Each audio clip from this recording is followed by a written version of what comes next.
ئەوە چیەوانەتینە و بزنە جیاوازانە ئەویان یان ئەویان زیاتر وەڵا باس هەردووچیانم لۆ بکە ئەویان کە وەسف لۆ بکەم ئەوە زیاتر ئەڵمانیا قەزەمی پێدەرێت بەێ عزمی گچکەیە ماری زینەیە خەرک لە بۆ مەزرعی ڕادەگری قەزەمی پێدەرێت قەزەمی پێدەرێت بەێ کوێتیشی هەیە ئەڵمانیشی هەیە ئەوە چیانیان ئەوە ئەڵمانیە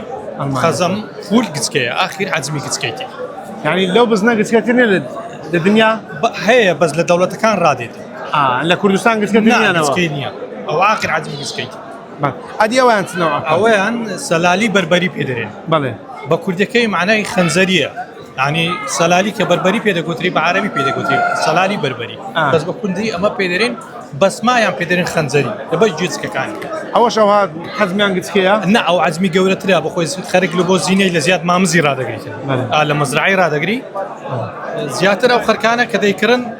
کە خوا پێداون یانی ئەوانی کە لە دەرەوەی دیارە نرخی زۆرە نرخیان باشە بەێ ئەوە بای چەندە بنمونە جوتی لە 15 وەرەقەی دەست پێ دەکات بەدەی کەم بەدەست دەکەوی ینی ئاحتیمالی هەیە تا داکە و بابەتا 25 وەرەقە 30 وەرەقەش بڕۆ بە پێی جوانیەکەی دەگۆڕی سارەکە باشەمام کاسمەدی ئەوەیان چیاگەر بێ پێ هەر نەفسی شتە ئەوە جوتن ینی جمکەنە بەڵێ بڵێ یەکن ئەوە نێرەکەیتی ئەوە مێەکەیتی زۆر باشە مام کاسمەوانە تەمەنیان تا چەند تامانی ئێستان دەخانی وەچ خۆمانەی بە پێی عمرەکەی هەیداوانەیە ئەتا پیر دەبێت تا 7 ساری دوێت پیر دەبێت ئەوە تەمەنیان چەند ئێستا تەمەنیان ئەوانە 5 مانگونی و 5 مانگ لەو دەورێ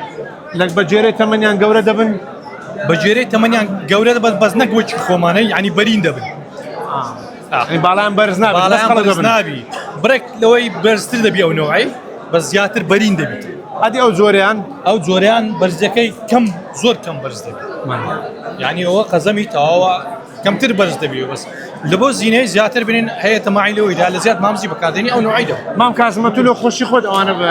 بەخێو دەکەیان کردنی و فرۆشتنیان پێوە ئەمن وەک حەز بەخۆم حەزم لێتی بەس وەک کردن و فرۆشتنیش جار هەیە کردن و فرۆشتنیش دەکەم ینی بەبێ کە لە خۆم حەزم لە سەنما دەیفرۆشم زۆر باشە مام کاسم دەست خۆش بیتن